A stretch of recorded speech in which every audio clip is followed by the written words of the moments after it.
Jacob Schroeder will fire that first one upstairs and into the seats. This is a big inning here for Kyle McCoy. Rattled a little bit in that first with a hit batsman, a walk, took one off the throwing elbow as well, a comebacker.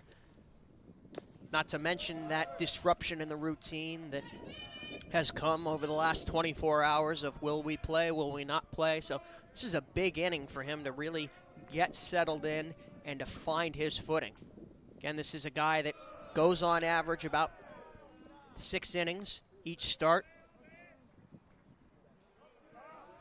Yeah, but if there's one thing about Kyle McCoy, George, like we talked about, this is a guy who is fearless, who bounced back from that injury with alacrity and really immediately established himself once again as the Friday starter, as the go-to guy, as one of the premier lefties in the Big Ten. So I think he's a guy that isn't going to be too shaken up by what he endured in that first inning. Should get right back to work.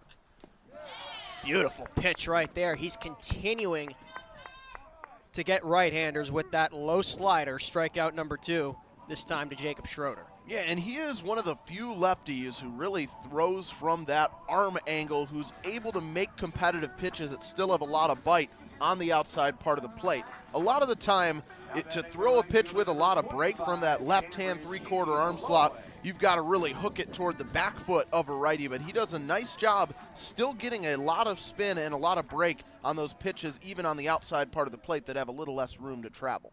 First name Illinois baseball fans will think of is the left-handed reliever Peyton Hutchings. First name a lot of Chicagoans will think of in this regard is Chris Sale. And McCoy, too, as we've talked about, he is experiencing the fruits of a long recovery period. Hadn't pitched in nearly 2 years before this season. Got involved right out of the gate as a freshman, quickly making the rotation in the Big Ten championship year. Then he goes down to Tommy John. That was May 2023. Got surgery with the Cincinnati Reds team doctor, then underwent a program that saw him regain his full throwing distance for almost an entire year. And Matt Swope talked about it again. No idea what we were going to expect out of him early in the season. It's like he's never missed a beat. Light switch. Yeah, that's what's so difficult.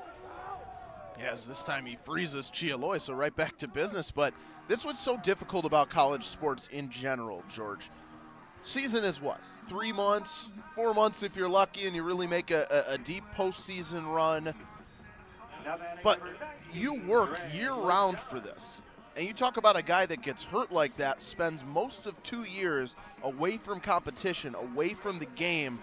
You don't see the carrot dangling on the end of the stick. You don't see the light at the end of the tunnel. You just keep moving forward until you finally get to where that light is shining. And Kyle McCoy did one heck of a job keeping himself motivated, I'm sure, throughout that recovery to get back to where he's at right now. Surgery in June, started throwing in December. You saw a little bit of it in some early scrimmages as well. And right back to form. Has another hitter in an 0-2 hole here. On the verge of striking out the side. Goes back to that slider, and LaChance does not bite. He's done a great job in this inning of mixing up locations, particularly against Cameron Chialoy in that second strikeout. Buzzes the tower high and in, drops one low, again going back with that slider. He's doing a great job really keeping these hitters guessing, delaying their ability to figure out where he's going to try and go. Yeah, George, he's really looked like a different pitcher in the second inning, and this is the Kyle McCoy that Maryland fans know and love. So much consistency, so much command, and I like how he's just getting it, hopping on the mound and going. He's really establishing a rhythm now, and rhythm and feel so important from a starting pitching standpoint. He really is starting to look comfortable out there on the bump, and that's a scary thing for the Illini.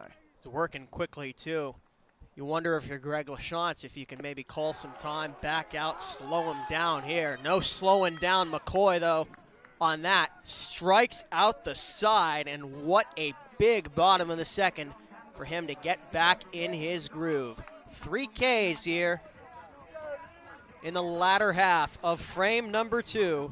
Terps will have the heart of the order on the other side.